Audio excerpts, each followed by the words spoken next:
News, the government minister, Annalise Dodds, has written to the Prime Minister to resign her position as International Development Minister, also Minister for Women and Equalities, saying that she disagrees with the government's decision to cut overseas aid. Is the Labour Party on the verge of collapse in the UK? Is Keir Starmer's leadership hanging by a thread? Resignations, internal rebellion, and public outrage. What does it all really mean? Mr. Keir Starmer is facing quite the local revolt that could have far-reaching implications for his leadership. Welcome to Notary Voice.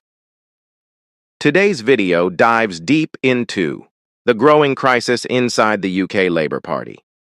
We'll break down the resignations, the public backlash, and the powerful truths you won't hear from mainstream media. Stay with us till the end, because these revelations might change everything. UK? Politics is facing a storm, and at the center of it is the Labour Party. Cracks are appearing, not just outside, but deep within, as prominent members and local leaders speak out against Keir Starmer's leadership. As Starmer continues his tireless quest to alienate absolutely everybody, Steve. Yep, Rosie Duffield sleaze, nepotism and greed. Why I'm quitting Labour. Oh, looks like someone didn't get bought any dresses. But this is not it. I mean, Rosie Duffield resigned as a Labour MP, blaming Starmer's cruel and unnecessary policies and the freebies thing. Two things being blamed. It's not like they've been getting on for a while. You know, if this were a marriage, we'd be like, yeah, sorry.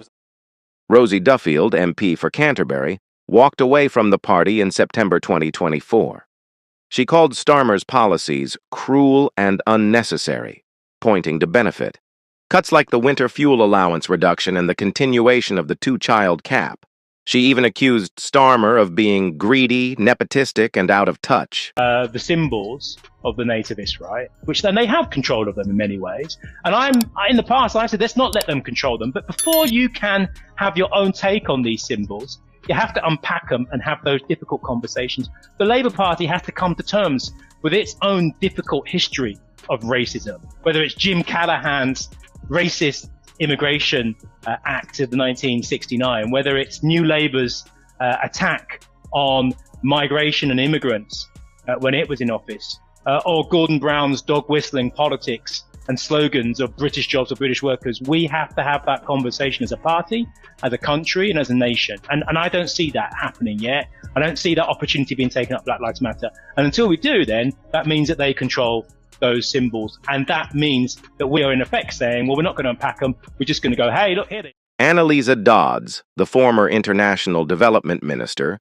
resigned in February 2025. She opposed Starmer's decision to increase defense spending by slashing foreign aid and welfare, decisions that, in her words, hurt the poorest most. At the local level, Broxtow Council in Nottinghamshire saw a mass walkout. 20 councillors, including leader Milan Radulovic, all stepped down. Their message was clear. Labour no longer represents the working class. It serves the Westminster elite. Other prominent MPs like Rachel Maskell, Clive Lewis, and Jess Phillips have also voiced deep concerns. Jess Phillips even quit her role over the party's stance on the Gaza conflict. Nadia Whittome called it shocking when 7 MPs were suspended just for backing a minor amendment. In her words, a Democratic Party must learn to tolerate disagreement. Once seen as the voice of the working people, Labour now faces accusations of becoming elitist and disconnected. Public trust is falling, and the question remains, is this really the end of the UK as we know it? If you believe leadership is about responsibility, not just power, let us know your thoughts in the comments. If you found this video valuable, give it a like, subscribe to the channel, and hit the bell icon so you never miss the political truth behind the headlines. Take care. This is Notary Voice.